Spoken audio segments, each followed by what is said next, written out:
NG tube ফিডিংয়ের ৮টা মারাত্মক ভুল যা কেড়ে নিতে পারে একটা জীবন। চলুন জেনে নিই। শুধু এই একটা কথাই কিন্তু বুঝিয়ে দেয় পরিস্থিতি কতটা ভয়ঙ্কর হতে পারে।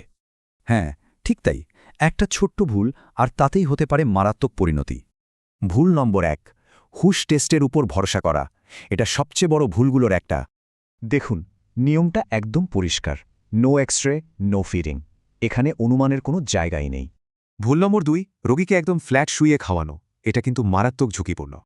খাবার যেন ফুসফুসে না যায়, তার জন্য এই ৩০ ডিগ্রির নিয়মটা মানতেই হবে।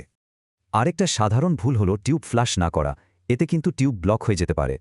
খাওয়ানোর আগে পরে আর ওষুধের আগে পরে এই সহজ নিয়মেই টিউব নিরাপদ থাকবে। এরপর আসছে ফিডিংয়ের স্পিড, খুব বেশি বা খুব কম, দুটোই কিন্তু ভীষণ বিপজ্জনক। সবসময় ধীরে শুরু করতে হবে আর অবশ্যই একটা পাম্প ব্যবহার করতে হবে, এটাই নিয়ম। রোগীর শরীর কিন্তু সিগন্যাল দেয়, সেই লক্ষণগুলো একদমই উপেক্ষা করা যাবে না। বমি, পেট ফোলা বা হাই রেসিডিউয়াস দেখা মানেই ফিডিং সঙ্গে সঙ্গে বন্ধ করতে হবে। টিউবে ওষুধ দেওয়ার সময় খুব সাবধান, এখানেও কিন্তু বড় ভুল হয়ে যেতে পারে। সব ওষুধ গুঁড়ো করা যায় না, আর ওষুধগুলো সবসময় আলাদা করে দিন। তরল হলে সবচেয়ে ভালো।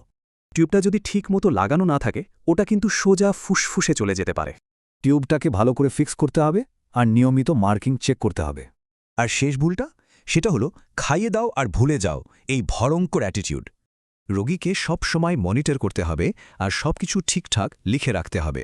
যাদের সেন্স কম বা স্ট্রোক হয়েছে, তাদের ক্ষেত্রে কিন্তু ঝুঁকিটা অনেক বেশি। এই চেকলিস্টটা হাতের কাছে রাখুন, এটা জীবন বাঁচানোর একটা গাইড হতে পারে।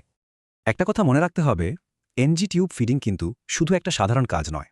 এটা একটা হাই রিস্ক ক্লিনিক্যাল প্রসিজিওর। এখানে জীবন মরণের প্রশ্ন জড়িত।